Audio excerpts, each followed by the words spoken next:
राधे राधे मेरे प्यारे दोस्तों, आप सभी का हमारे चैनल में दिल से स्वागत है। आज की इस पावन कथा में हम सुनेंगे पद्मिनी एकादशी व्रत की सबसे प्रसिद्ध और लोकप्रिय कथा, जिसे बहुत से लोग सुनते और सुनाते हैं। माना जाता है इस कथा को श्रद्धा से सुनने पर भगवान विष्णु की विशेष कृपा प्राप्त होती है। तो चलिए बिना देरी किए कथा शुरू करते हैं। दोस्तों, बहुत समय पहले महिष्मती नगरी में एक प्रतापी राजा राज्य करते थे। राजा कीर्तवीर्य राजा बहुत वीर, दानी और धर्मात्मक थे। उनके राज्य में प्रजा सुखी थी, चारों ओर खुशहाली थी, धन धान्य की कोई कमी नहीं थी। लेकिन राजा के जीवन में एक ऐसा दुख था जिससे उनकी सारी खुशियां फीकी कर देती थी। दोस्तों, राजा के पास सब कुछ था, लेकिन उन्हें संतान सुख प्राप्त नहीं था। राजा ने कई यज्ञ करवाए, दान किए, विद्वान से सलाह ली, पूजा पाठ किया, लेकिन कोई उपाय सफल नहीं हुआ। समय बीतता गया और राजा की चिंता बढ़ गई।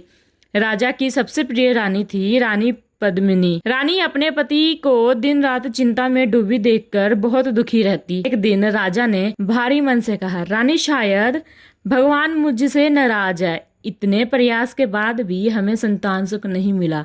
अब मैं राजपाट छोड़कर तपस्या करूंगा। दोस्तों, ये सुनकर रानी हैरान रह गई, लेकिन उन्होंने अपने पति का साथ नहीं छोड़ा और बोली, स्वामी, जहां आप जाएंगे मैं वहां ही जाऊंगी। इसके बाद राजा और रानी दोनों जंगल की ओर चले गए। वहां जाकर राजा ने कठोर तपस्या शुरू कर दी। कहते हैं उन्होंने वर्षों तक तप किया, धूप, वर्षा, सर्दी सब कुछ सहन किया, लेकिन भगवान की भक्ति नहीं छोड़ी। दिन बीतते गए, महीने बीतते गए, धीरे धीरे कई साल गुजर गए। दोस्तों, तपस्या करते करते राजा का शरीर कमजोर होने लगा। रानी ये सब देखकर बहुत दुखी हो गई। एक दिन रानी जंगल में घूम रही थी, तभी उनकी मुलाकात महान पवित्रता और तपस्विनी अनसुईया से हुई।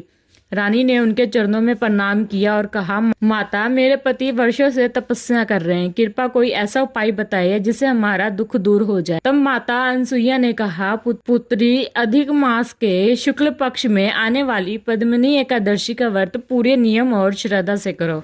ये व्रत बहुत चमत्कारी और दुर्लभ है। भगवान विष्णु स्वयं इससे प्रसन्न होते हैं। दोस्तों, रानी पद्मिनी ने माता की बात मान ली।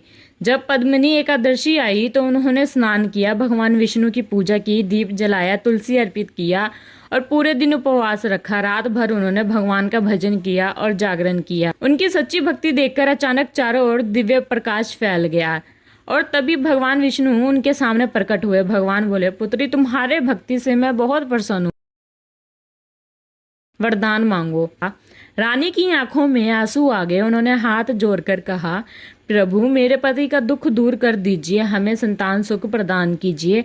भगवान विष्णु मुस्कुराए और बोले, तथास्तु। कुछ समय बाद उनकी मनोकामना पूरी हुई और उन्हें एक तेजस्वी पुत्र की प्राप्ति हुई। तो दोस्तों, इस कथा से हमें ये सीख मिलती है कि सच्चे मन से की गई भक्ति, धैर्य और विश्वास कभी व्यर्थ नहीं जाते। अगर आपको ये कथा अच्छी लगे तो कमेंट में जरूर लिखिए। ओम नमो भगवते वासुदेवाय।